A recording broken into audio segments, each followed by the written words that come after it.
marketing, dan kayaknya ini semua berhubungan ketika teman-teman nanti mengambil tesis di topik atau di bahan kajian tentang marketing strategik.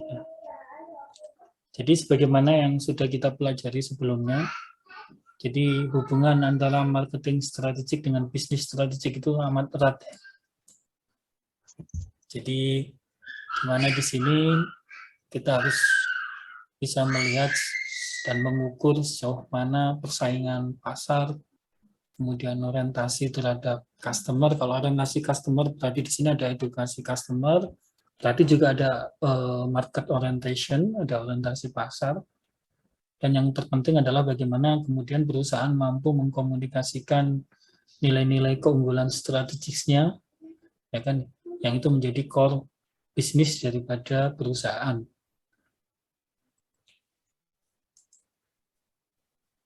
Kemudian ini materinya juga sudah nanti saya share ya di Elina. Jadi kita banyak diskusi saja, nggak perlu dicatat karena nanti Bapak Ibu sekalian bisa ngambil materinya di Elina. Saya ingin merimen aja, mengingatkan kembali apa sih sebetulnya marketing strategik ya.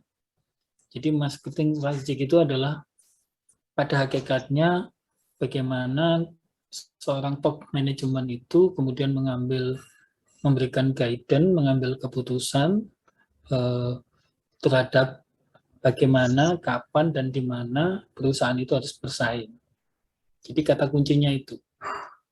Dan itu kembali lagi ke tadi. Berarti perusahaan tahu core bisnisnya, tahu bisnis strategiknya, sehingga dia bisa menentukan dengan tepat marketing strategiknya.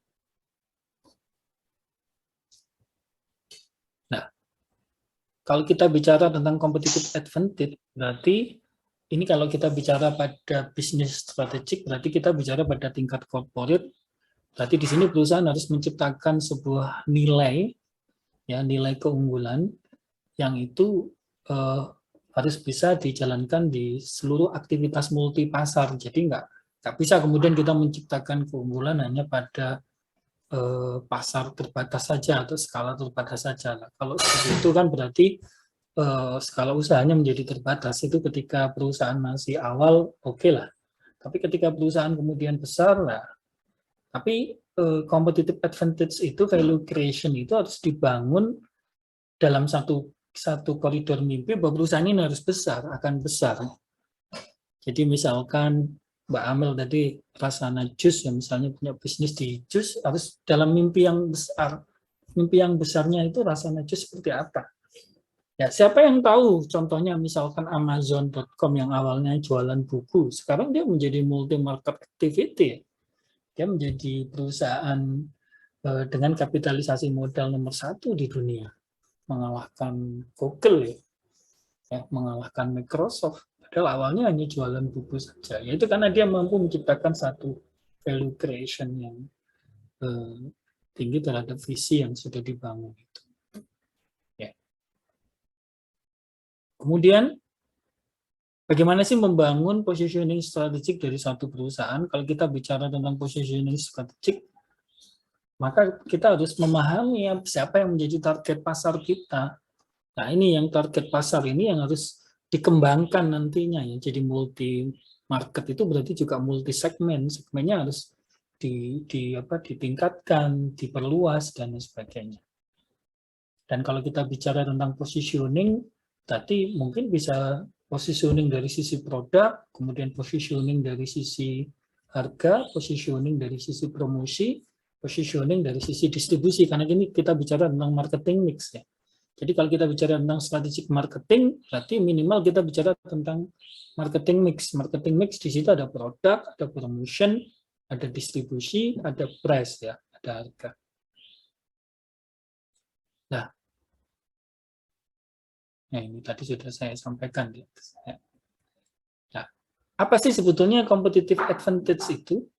Jadi competitive advantage itu perusahaan harus bisa unggul atas pesaing. Di mana ini diperoleh dengan menawarkan nilai yang lebih besar kepada konsumen daripada yang ditawarkan oleh pesaing. Contohnya Starbucks. Nah, Starbucks tidak hanya jual kopi, dia jual banyak hal di sana, ya kan? Jual network, jual prestis, jual hubungan dan sebagainya. Nah, pokoknya itu yang harus dibangun, itu yang dinamakan sebagai value creation. Jadi bagaimana menciptakan satu value, satu nilai yang itu tidak dimiliki oleh pesaing, ya. Atau mungkin nilai Anda lebih baik daripada pesaing, ya mungkin dimiliki oleh pesaing, tapi kita bisa membuatnya menjadi lebih baik gitu. Ya. Nah, untuk itu maka perlu dilakukan yang namanya competitive analysis. Ya. Jadi analisis persaingan di sini adalah merupakan satu proses bagaimana kemudian kita mengidentifikasi pesaing utama. Jadi ingat ya nanti, ketika kita membuat sebuah tesis strategik, dan di situ kita bicara tentang strategi bersaing, kita bicara tentang marketing strategik, berarti apple to apple, Anda harus membandingkan nanti keberadaan produk Anda itu dengan pesaing utama Anda. Jadi contohnya misalnya Rasana Jus Mbak Amel, itu nanti di dalam pembahasan itu harus apple to apple dibandingkan minimal 4P-nya. Posisi price-nya dibandingkan pesaing utamanya seperti apa, posisi produknya dibandingkan dengan pesaing utamanya seperti apa, kemudian distribusinya dibandingkan dengan pesaing utamanya bagaimana, ya kan? Kemudian price-nya, produknya juga dibandingkan dengan pesaing utamanya seperti apa. Dan di sini kemudian kita bisa melihat dengan membandingkan dengan pesaing utama itu apple to apple, kita tahu di mana letak kekuatan kita, di mana kelemahan kita, di mana keunggulan pesaing, dan bagaimana reaksi daripada pesaing ketika kita melakukan strategi marketing tersebut. Dan ketika kita berhadapan dengan pesaing, maka kita tahu mana pesaing yang perlu kita lawan, kita serang, dan mana pesaing yang harus dihindari. Nah ini kalau salah, fatal akibatnya. Banyak yang kemudian perusahaan merasa yaitu salah di dalam melakukan kompetitif analisis, kemudian pesaing yang harus dihindari itu diserang, ya bangkrut. Banyak ini. Contohnya di Indonesia itu, dulu itu ada perusahaan taksi yang cukup besar ya. Siapa itu? Lupa saya, yang akhirnya hilang. Karena dia salah menghadapi pesaing. Kemudian ini juga terakhir ini Bluebird ya. Bluebird yang harusnya dihindari, kemudian diserang. Bluebird dengan apa? Dengan Gojek ya. Dengan apa? Online itu dengan transportasi online itu harusnya bukan diserang tapi dihindari. Dia kemudian mengambil ceruk pasar pada segmen khusus yang masih mengendaki personal touch, dia sambil kemudian dia berbenah diri. Ya, akhirnya kemudian dia merangkul Grab kalau nggak salah Bluebird itu. Nah, bagaimana kemudian langkah-langkah di dalam melakukan analisis kompetitor ya. Jadi yang pertama adalah identifikasi pesaing. Ya. Jadi di dalam mengidentifikasi pesaing itu kita harus benar-benar bisa membawa sebuah ranks ya. Rank di sini kita harus bisa benar-benar menentukan siapa pesaing utama kita, siapa yang kemudian pesaing yang harus kita hindari, berarti kan dia leader market, pesaing atas kita, dan siapa pesaing yang kita lawan, berarti kan pesaing yang di bawah atau yang setara dengan kita. Cuma di dalam melakukan identifikasi kompetitor ini, kita harus hati-hati terhadap kompetitor miopa. Ya. Jadi kompetitor miopia ini adalah kadangkala kita ini salah ya. Contoh sederhana kalau paling gampang itu dulu di kita kan kebetulan tahun 2003-2004 itu ada mahasiswa kita yang kebetulan dia sekretaris direksi di PT Ikhlas. Ya. Pada saat itu PT Ikhlas memang dia berjaya di perusahaan Glacis ya, di sektor industri kemasan Glacis itu dia berjaya gitu. Tapi pada saat dia mempresentasikan strateginya, saya sudah mengingatkan bahwa ini ada kesalahan fatal di mana perusahaan hanya berfokus pada persaingan, tapi dia lupa bahwa ada tren ke depan yang itu akan bisa menghancurkan industri glasses, ya kan, terhadap isu-isu go green dan lain sebagainya, recycle dan lain sebagainya. Itu tidak diperhatikan. Hanya saya ngomong ke mereka bahwa kalian paling lambat 3 tahun kalian harus keluar dari perusahaan ini kalau kalian tidak ingin habis. Ternyata betul. Setelah 3 tahun habis perusahaan. Ya sama seperti yang saya jelaskan kemarin, bahwa kalau kita bicara dengan adanya pandemi COVID-19 dan era industri 4.0, bahwa industri yang diramalkan akan masih bisa steady, itu adalah, pertama adalah di bidang energi, kemudian yang kedua adalah edukasi, kemudian yang ketiga adalah kesehatan. Jadi industri kesehatan, energi, dan pendidikan ini yang bisa bertahan gitu. Nah, sebetulnya ini sudah disampaikan sejak lama. Nah, bagaimana kemudian kita menghadapi itu? Ya, kita harus kemudian mempolakan bisnis kita untuk masuk ke 3 sektor itu. Ya. Jadi contoh misalkan kalau kita bicara tentang strategi bersaing dari Michael Porter, ya, jadi strategi generics. Kalau kita tidak bisa menciptakan satu value yang bersifat unik, maka kita harus menciptakan satu cost leadership, ya, di biaya yang murah. Nah, di luar 3 sektor itu, kita sekarang itu tidak bisa jual mahal. Kita tidak bisa menciptakan satu keunikan. Berarti larinya semua sekarang moving ke low cost. Semua larinya industri ke sana. Yang bisa ke high cost ya masih 3 industri itu, energi, pendidikan, kemudian kesehatan. Itu masih bisa dia bermain di level unik, karena memang dia sampai 10 tahun ke depan itu tren dunia masih ke sana. Ya. Tapi kalau misalkan tidak ke sana, berarti larinya movingnya harus ke low cost. Atau dia akan menjadi satu bisnis yang short term, jangka pendek. Ya, contoh industri hiburan dan lain sebagainya itu short term, aksesoris itu bulanan umurnya. Jadi dia harus menciptakan satu inovasi yang terus-menerus. Nah ini kalau kita salah memprediksi, contohnya misalkan Giant. Giant dia salah memprediksi ini, akhirnya gulung tikar. Padahal boleh jujur 2018 di 2017 itu Giant masih dalam posisi peak-nya. Bagaimana kemudian dalam tempo waktu 2 tahun bahkan kurang dia langsung terjun bebas. Itu kalau kita salah melakukan identifikasi kompetitor. Yang harus diingat, yang menjadi kompetitor kita itu bukan kompetitor langsung ya. Nanti saya bahas di belakang. Customer itu kompetitor, kemudian pemasok itu kompetitor, produk substitusi itu kompetitor, ya kan? Nah itu yang tidak diperhatikan. Ya sama, Giant hancur itu bukan karena sesama kompetitor di industri retail. Tapi dia hancur karena dia salah mengantisipasi kompetitor, yaitu perubahan selera dan kebutuhan konsumen. Nah, karena dia tidak memandang konsumen itu sebagai kompetitor, lah ini. Nah, inilah yang dimaksud dengan kita harus hati-hati dengan kompetitor miopia itu di situ.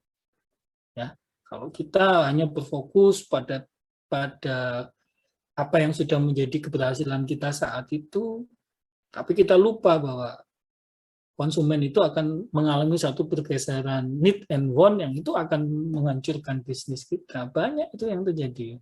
Kodak itu juga seperti itu. Handphone itu Ericsson, kemudian BlackBerry, ya itu kan habis. Nokia kan habis ya. Karena dia itu. Ya. Sehingga metode mengidentifikasi kompetitor itu kita harus melihat bagaimana persaingan di dalam industri itu.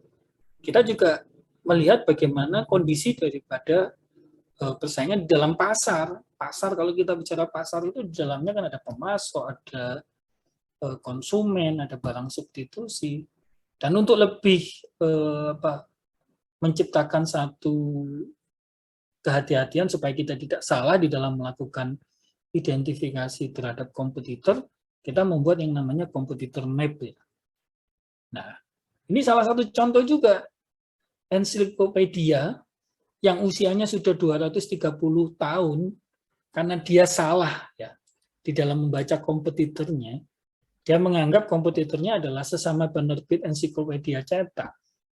Padahal kompetitornya dia itu adalah perangkat lunak internet yang memberikan ensiklopedia secara gratis. Ya habis akhirnya dia. Padahal dia sebelumnya sudah berusia 230 tahun. Hanya dalam hitungan hari dia jatuh karena perangkat lunak yaitu internet. Ya, itu hati-hati. Makanya harus dibuat kompetitor map ya. Contohnya misalkan Kodak. Kodak itu kemana saja sih? Dia bisa kamera, bisa film, bisa gambar, bisa digital, bisa download gambar, ngeprint, ya bisa print, bisa share gambar, bisa menyimpan picture di dalam satu perangkat, ya kan? Nah, ini apa? Jadi kita pengembangan daripada core bisnis kita itu kita harus pahami itu. Setelah itu baru kita tentukan siapa yang menjadi pesaing kita.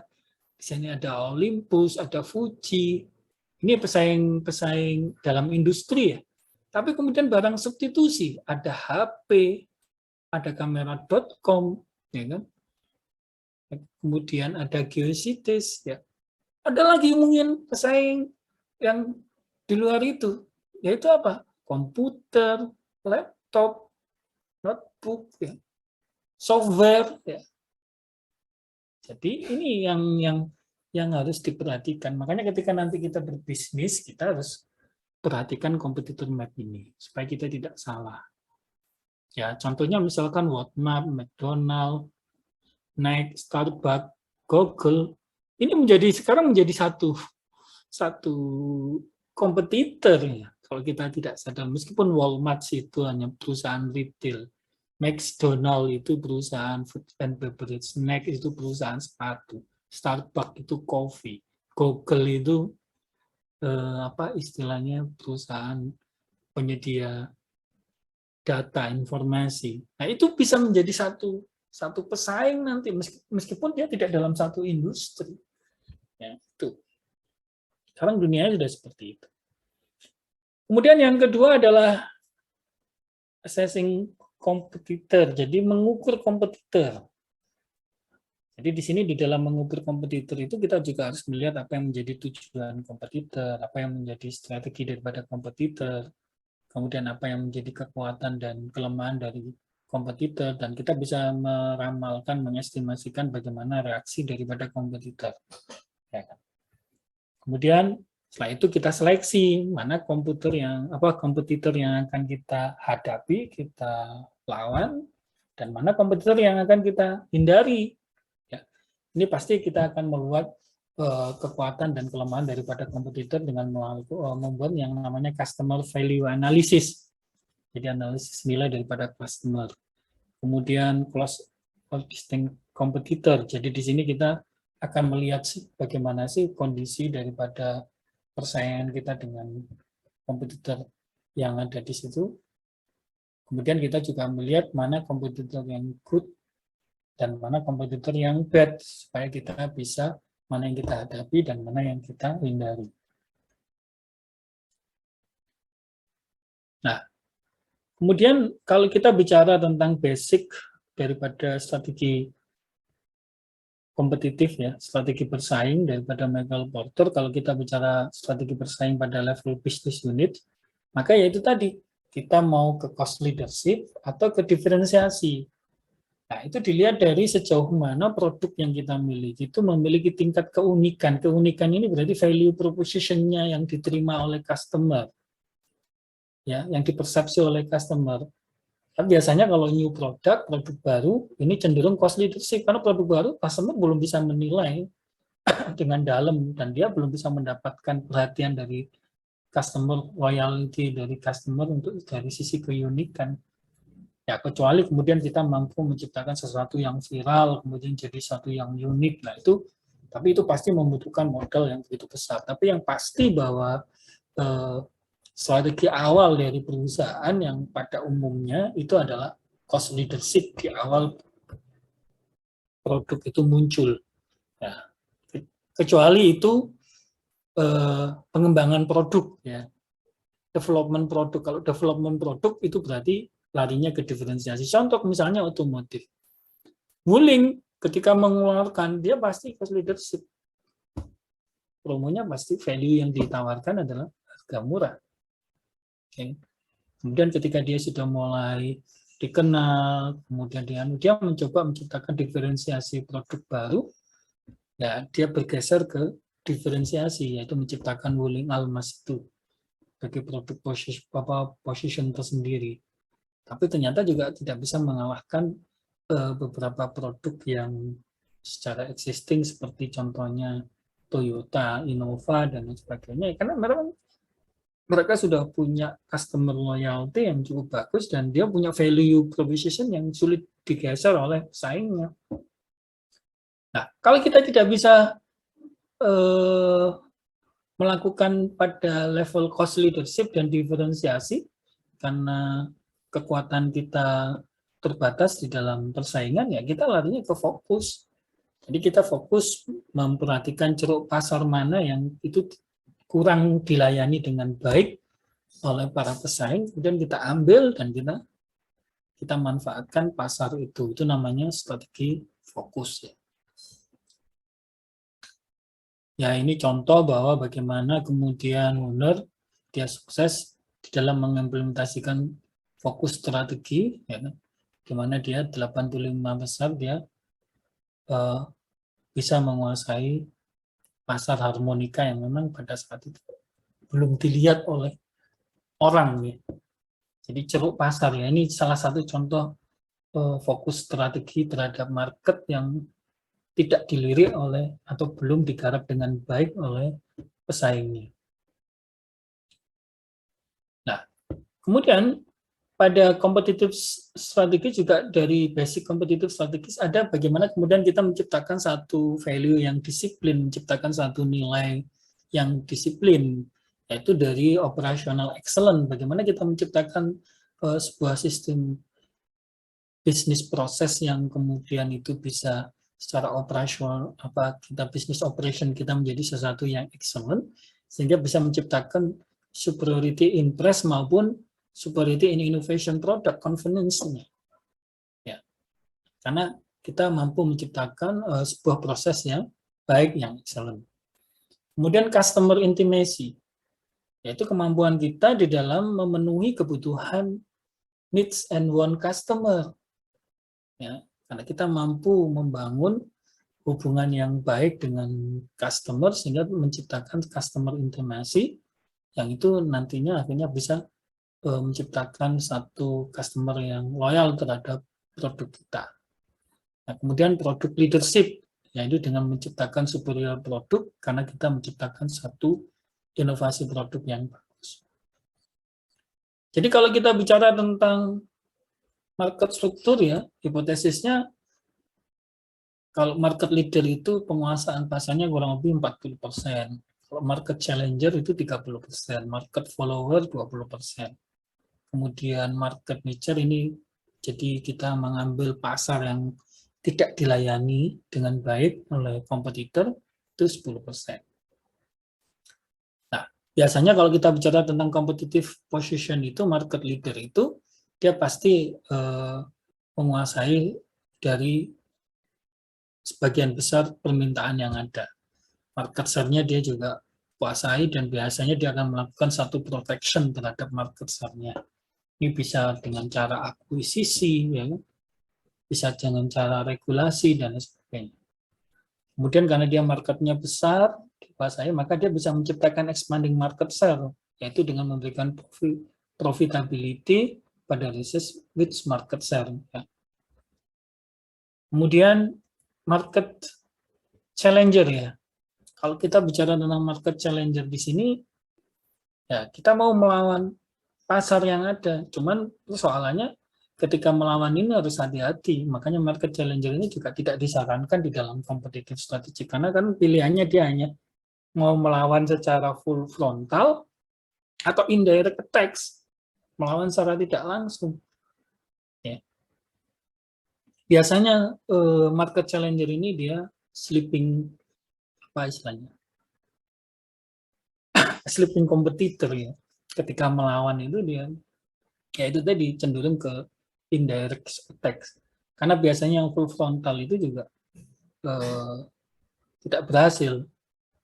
Ya, sebagai salah satu contoh, ketika kemudian perusahaan merasa bahwa dia menguasai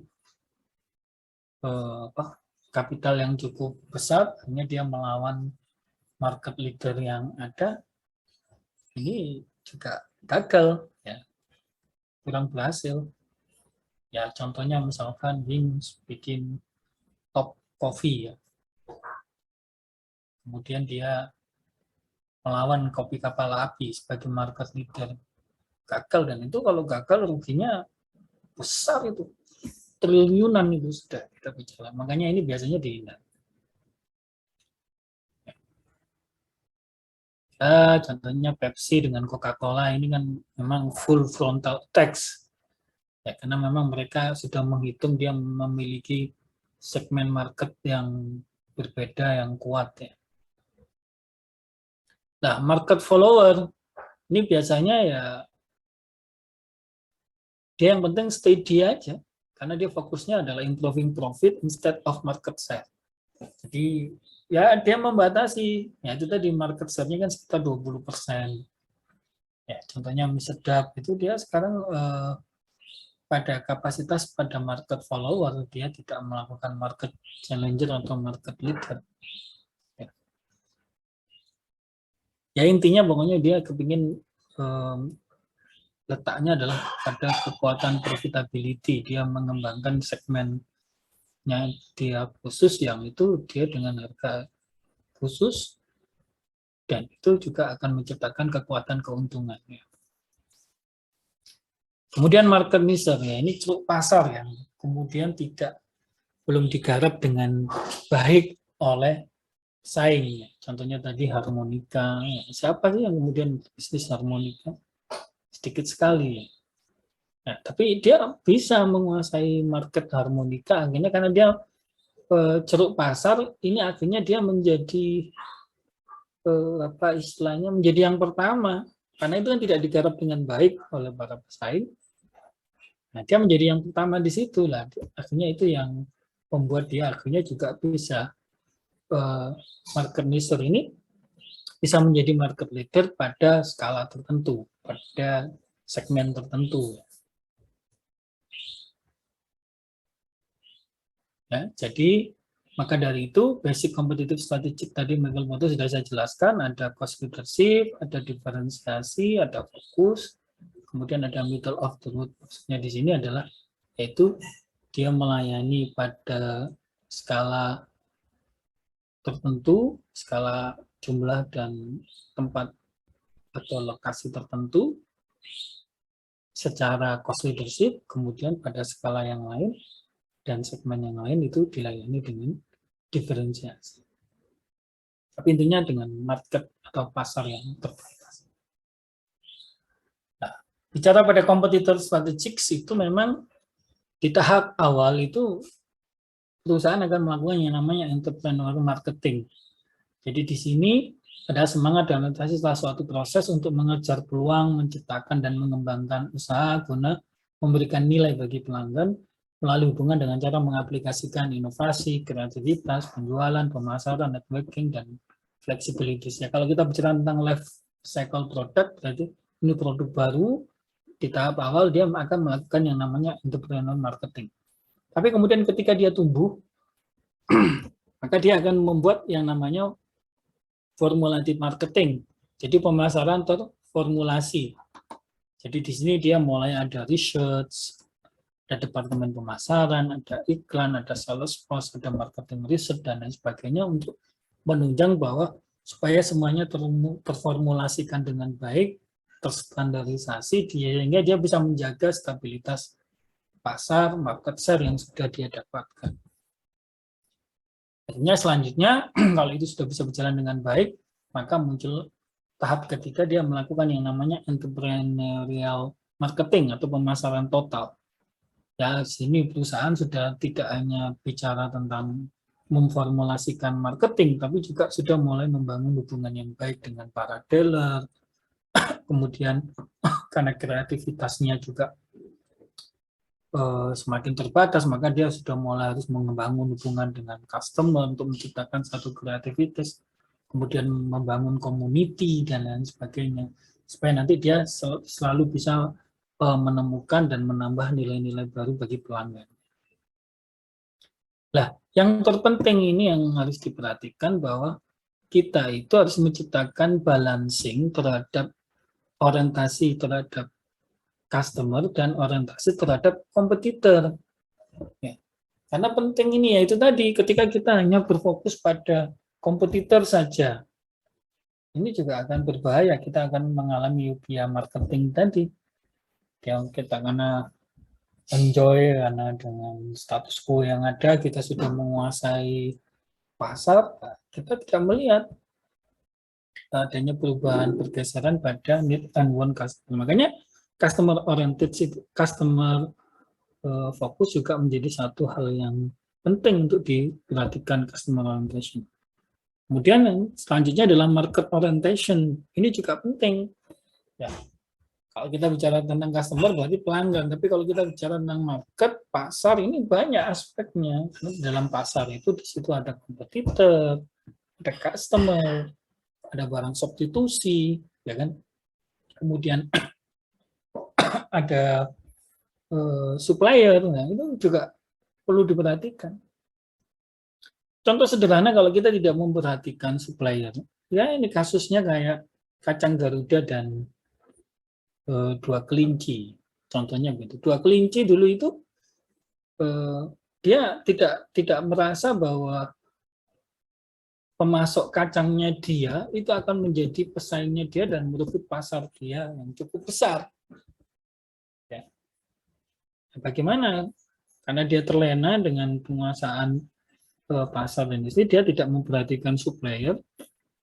Hanya kemudian tiba-tiba supplier ini menyetop pasokan kacang, sehingga kacang dua kelinci tidak bisa produksi. Artinya supplier ini kemudian bekerja sama dengan Garuda Foods, dia bikin kacang Garuda, selesai. Ya, pasarnya dua kelinci dihabisin itu. Ya. Kenapa ya? Karena sampai berapa tahun dua kelinci tidak mendapatkan pasok kacang itu. Nah, akhirnya kemudian belajar dari situ, kemudian dua kelinci membangun pasokan sendiri supaya tidak terjadi bahwa suppliernya akhirnya menjadi pesaingnya. Ya. Jadi intinya bahwa itu tadi, ini competitive rivalry berarti persaingan di dalam industri itu sendiri, ada kekuatan pembeli, customer, ada ancaman dari barang substitusi, kemudian ancaman dari new entry produk baru yang akan muncul. Jadi setiap produk yang sukses itu akan membuka peluang munculnya pesaing baru. Ini nanti bisa dibaca apa saja yang kemudian menjadi poin-poin dari competitive rivalry, supplier power, buyer power, dan ancaman dari produk substitusi. Saya kira ini yang bisa saya sampaikan Bapak Ibu sekalian terkait topik kita pada pertemuan yang ke-12, topik yang ke-11 yaitu competitive marketing strategic. Monggo kalau ada sesuatu yang mau didiskusikan, silakan.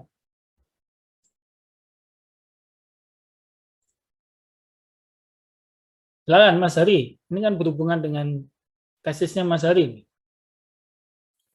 Iya sih Pak, Saya tertarik sama Bapak tadi untuk berbicara mengenai market seperti challenger, nicher, follower dan dan banyak lagi ininya ya Pak ya. Untuk sekarang itu kan ini ya Pak ya, tantangan digital ya Pak ya. Itu saya mau tanya aja Pak, bagaimana caranya untuk kan dari challenger follower itu kan liquid sekali Pak ya, bisa berubah dari satu eh, follower bisa jadi challenger atau follower bisa jadi market leader yang atau yang lainnya gitu Pak. Biar kita bisa untuk memposisikan diri kita secara tepat di era digital sekarang itu seperti apa Pak? Ya itu tadi, identifikasi kompetitor itu harus tepat ya di dalam melakukan. Makanya tadi kan di dalam kita bicara tentang competitive marketing strategic, berarti kita bicara tentang bisnis strategi kita. Jadi core bisnis kita di mana? Contoh misalkan, kalau kita bicara tentang Coca-Cola misalkan, itu kan berarti kan core bisnisnya dia di minuman kemasan bersoda. Dia fokus di situ. Nah, kemudian dikembangkan value proposition pada minuman kemasan bersoda itu apa saja. Itulah yang kemudian dibuat yang namanya tadi competitor map tadi. Jadi kalau kita bicara tentang minuman bersoda itu akan berkembang kemana? Ya. Jus misalkan begitu, minuman jus. Ya, rasana jus itu juga akan berkembang kemana? Kalau Mas Hari di produk elektronik, ya pasti kalau kita bicara tentang teknologi, berarti teknologi itu bisa bio, bisa nano kan. Jadi bisa semakin perangkat teknologi itu makin lama makin mengecil, makin praktis. Nah, itu dibuat mappingnya tadi itu. Ya. Jadi kita buat map. Jadi supaya tidak salah, kita buat competitor maps-nya tadi.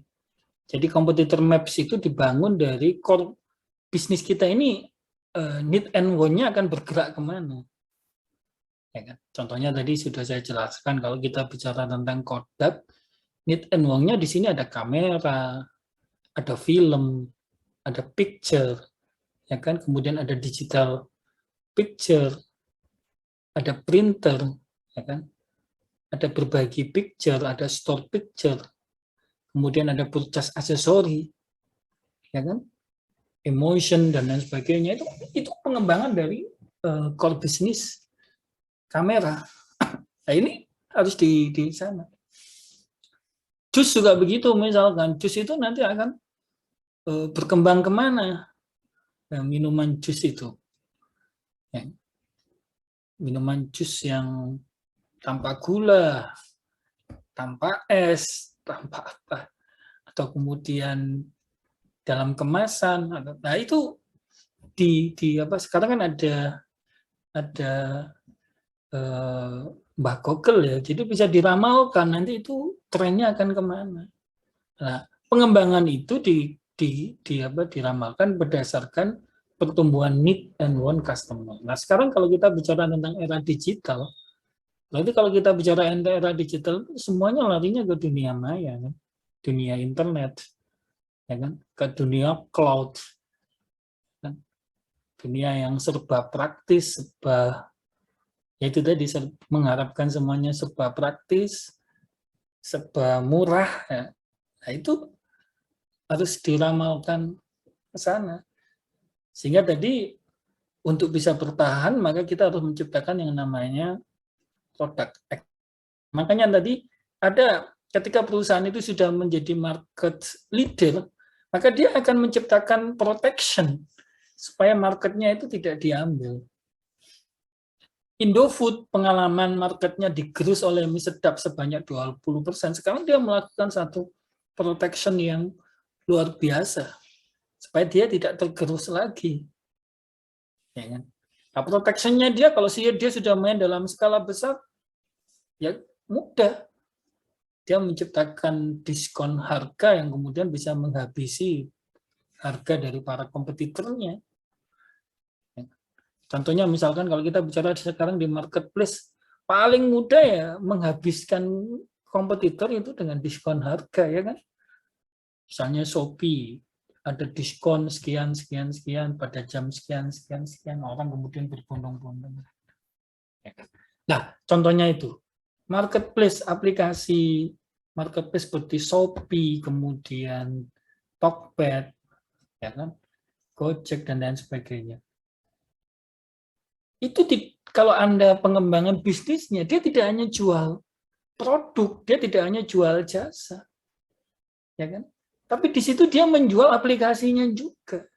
Dia menjual di situ ada perusahaan promotion, agensi, ya. Dia jual database dan lain sebagainya. Pengembangannya ke sana. Ya. Itu kompetitor map-nya. Nah, kalau dia tidak memperhatikan itu, ya kasusnya kayak Kodak, dia berpikir hanya kamera saja. Ya akhirnya habis dimakan oleh industri 4.0 dengan kamera digital tadi itu.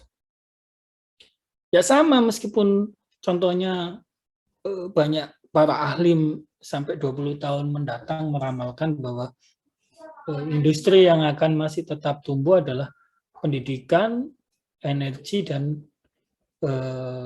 kesehatan. Tapi ini harus dibuat map-nya kemana? Pendidikan contohnya. Pendidikan tidak bisa lagi kita bicara tentang sekolah dalam artian fisik, ya.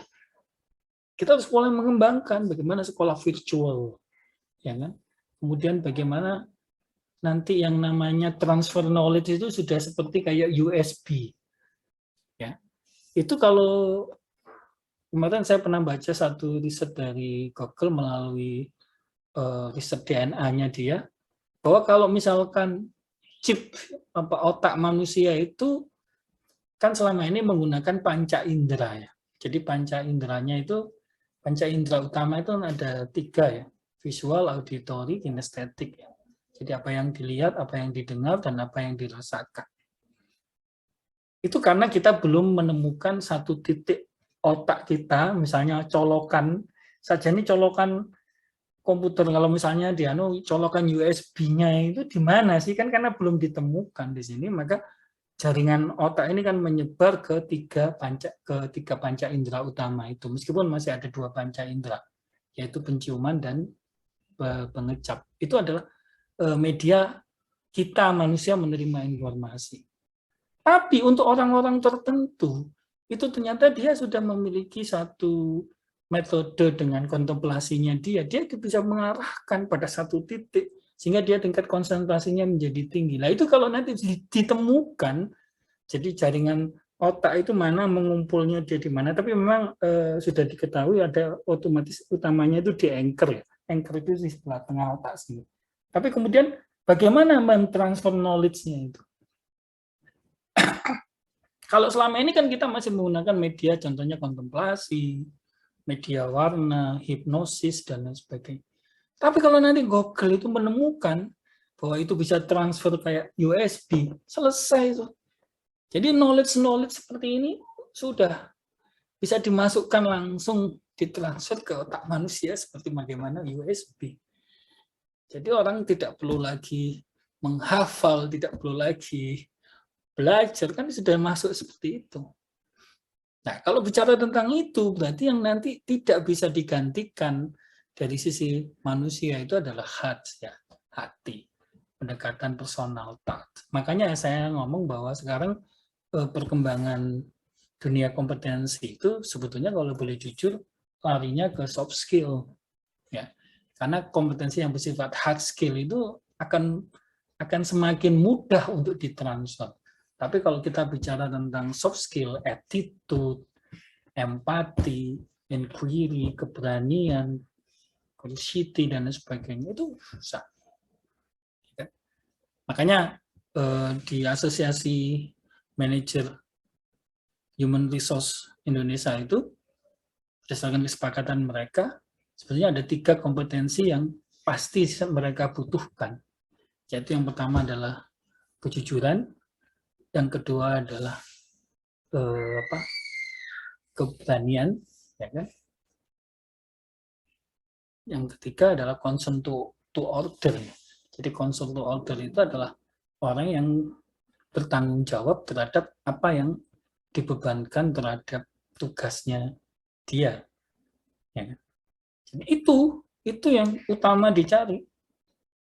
Ya, 3 hal itu.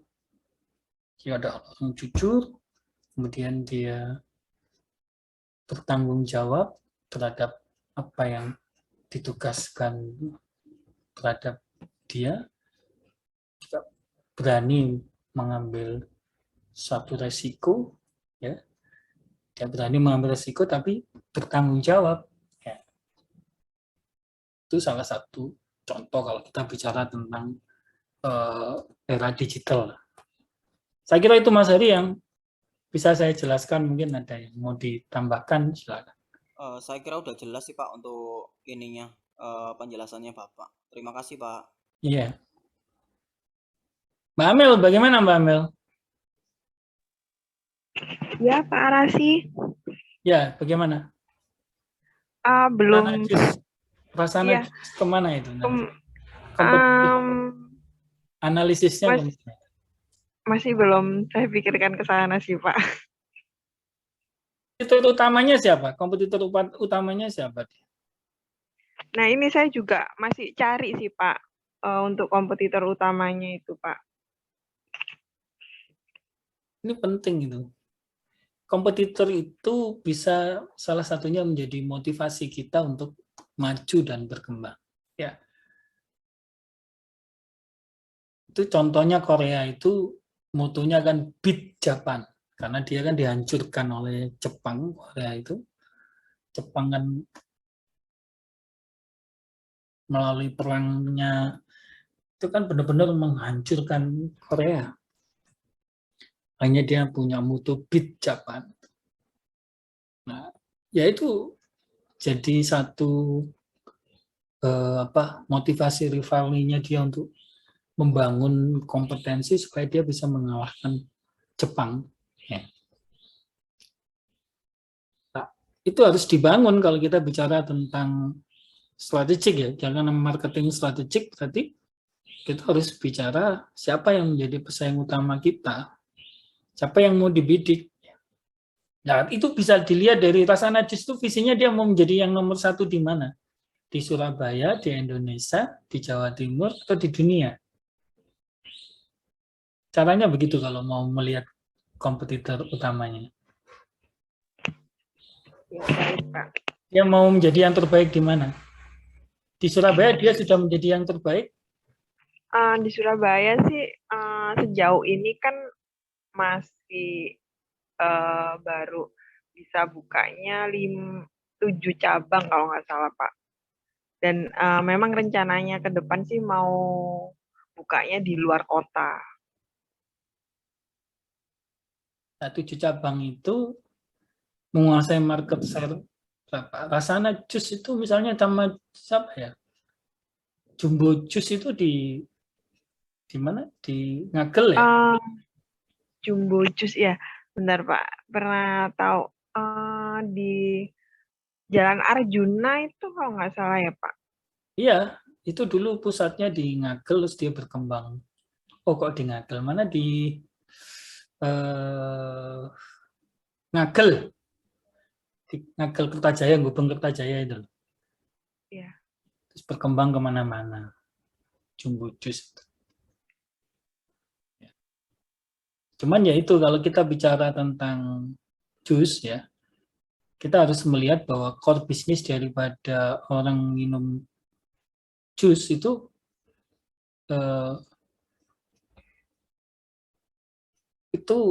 tidak hanya jus ya. Itu kalau nggak salah ada di artikel saya tentang positioning, membangun positioning cafe di Surabaya. Itu kan salah satu yang saya teliti kan Jumbo Jus itu. Saya pernah baca artikel saya yang diterbitkan sama UNESA itu. Belum Pak, belum pernah. Itu dibaca aja, nggak apa-apa. Iya, Nah, baik. ternyata orang jualan jus, ya kan? Itu orang minum jus, itu tidak, ya rasa itu hanya ya dia masuk sebagai salah satu faktor yang membuat konsumen untuk memutuskan memilih kafe tersebut ya, Jumbo Juice itu. Tapi juga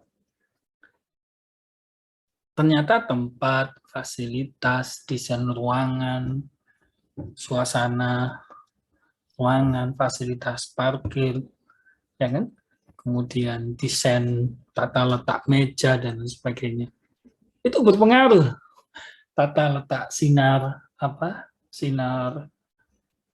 lampu. Nah, itu berpengaruh. Ya kan? Suasana kafe itu juga berpengaruh. Padahal kita bicara core bisnisnya jus kan. Ternyata atribut-atribut produk yang lain itu, karena jus itu masuk di dalam ranah tidak hanya produk, tapi dia juga jasa ya. Karena yang dibeli orang itu ya sama kayak Starbucks itu kan, orang tidak hanya sekedar minum kopi, yang dibeli kan tidak hanya sekedar kopinya kan, tapi juga tempatnya, suasananya, orang yang datang ke sana untuk membangun networknya, prestisnya dan sebagainya. Nah, itu artinya kita nanti kalau sudah bicara, lah itulah yang kemudian kita bicara tentang competitor map ya. Nah, setelah kita nanti mengembangkan sebetulnya apa sih yang menjadi core bisnis di dalam bisnis kita itu, ya kan? Berkembangnya kemana saja. Jadi kalau kita ngomong berkembangnya, kita tidak hanya bicara tentang need, tapi juga want. Need and want customer itu menjadi salah satu pengembangan kita untuk menentukan competitor map kita siapa. Jadi kalau kita bicara jus, need-nya kan orang minum kan, jus. Tapi ketika orang minum, itu dia juga ingin makan, ingin snack, ya kan? Ketika orang minum jus, ya kan? Dia ingin jus itu tidak hanya sekedar jus, ya. Dia ingin jus yang memiliki diferensiasi produk, jus sehat, jus ini dan sebagainya. Ketika orang minum, dia kepingin juga kemasannya seperti apa. Ketika orang minum jus, kemudian kalau jus itu menyediakan tempat atau lokasi, berarti dia ingin fasilitasnya, lokasinya harus di mana, parkirnya bagaimana, tata ruang letaknya kafe yang menyediakan layanan jus tadi itu seperti apa. Ya. Kemudian sistem delivery-nya kalau kita bicara tentang digital sekarang seperti apa, harganya seperti apa. Ya, karena digital tampilannya kan harus menarik, desain yang kemudian divisualkan di dalam digital marketingnya seperti apa. Kemudian visualnya seperti apa. Karena kalau kita bicara tentang digital marketing, kita harus bisa membuat sebuah image visual dalam bentuk gambar dan video yang itu bisa mengasosiasikan sama seperti nyata. Jadi dengan melihat videonya, dengan melihat gambarnya, itu konsumen sudah seperti dibawa ke yang nyatanya. Sehingga dia bisa merasakan, meskipun dia hanya sekedar melihat. Nah, itu kan berarti kita harus memperhatikan warnanya harus bagaimana, psikologi warnanya bagaimana, image-nya harus yang seperti apa yang bisa mempengaruhi segmen market kita. Jadi kita bicara tentang fokusnya, ya itu tadi, kita harus bicara market dan lain sebagainya. Nah, itu supaya kita nggak salah, maka kita harus melihat customer orientasinya kemana, pesaing orientasinya kemana.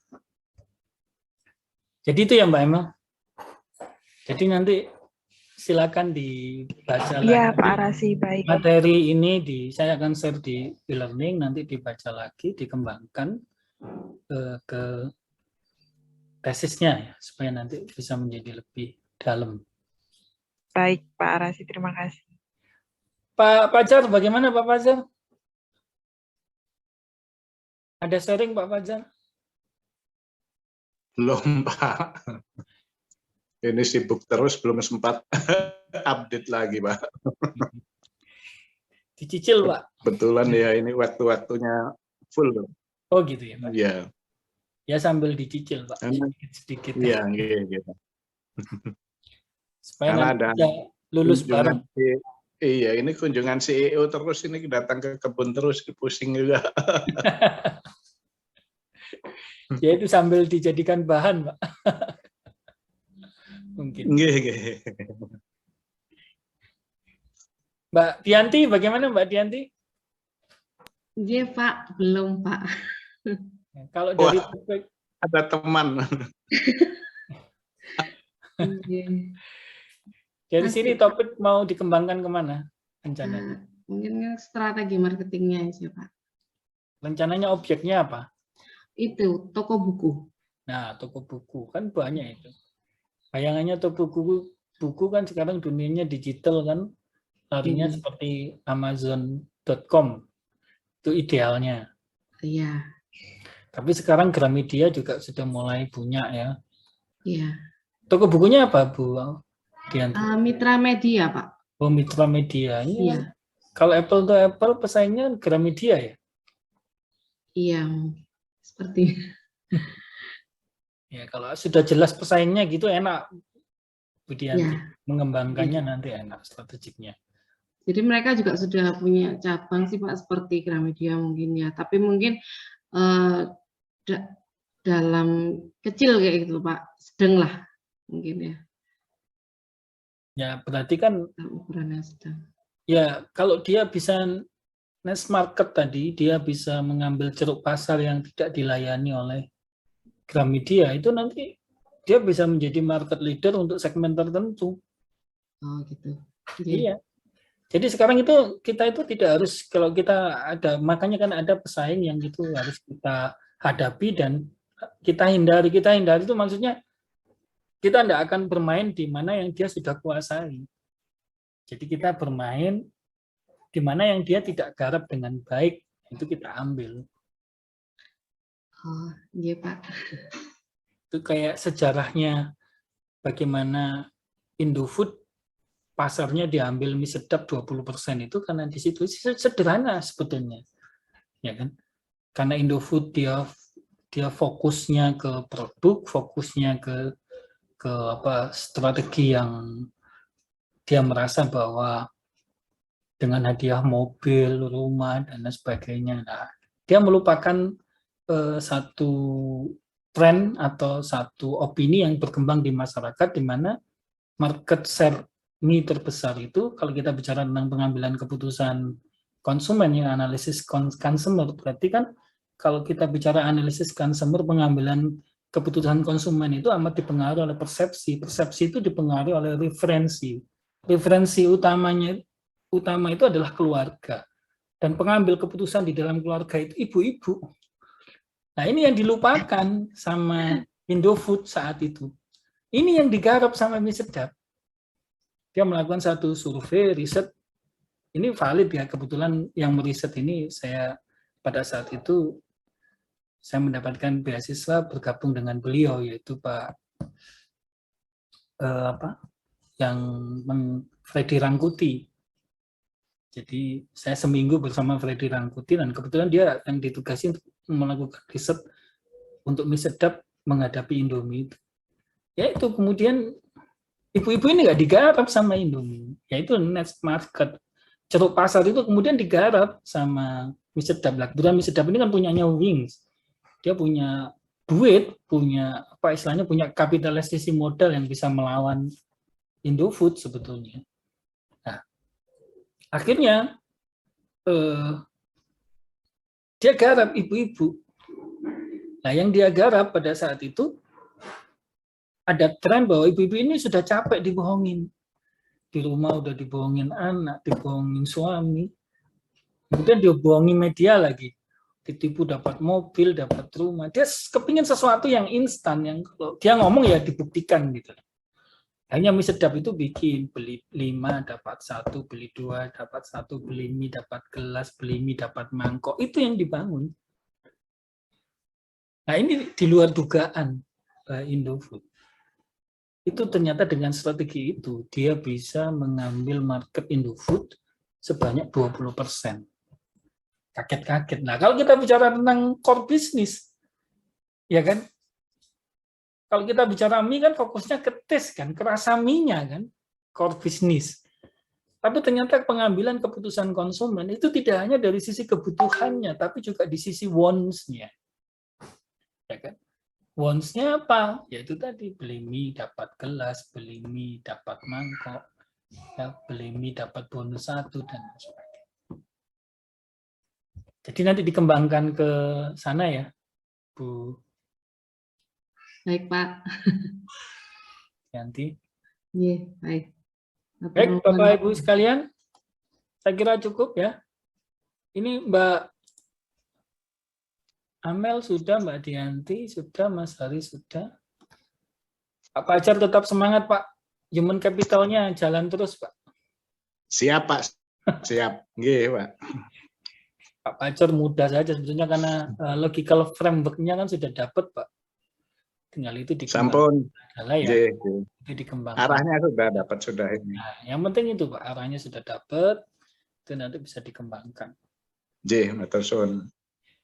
Baik, Bapak Ibu sekalian, kalau dirasa sudah cukup, saya akhiri kuliah pada malam hari ini Matur suwun, Pak.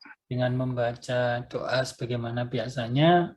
Saya berdoa semoga Bapak Ibu sekalian selalu diberikan kesehatan, Amin. selalu diberkati oleh Allah, oleh Tuhan Yang Maha Esa, dimudahkan semua urusannya, Amin.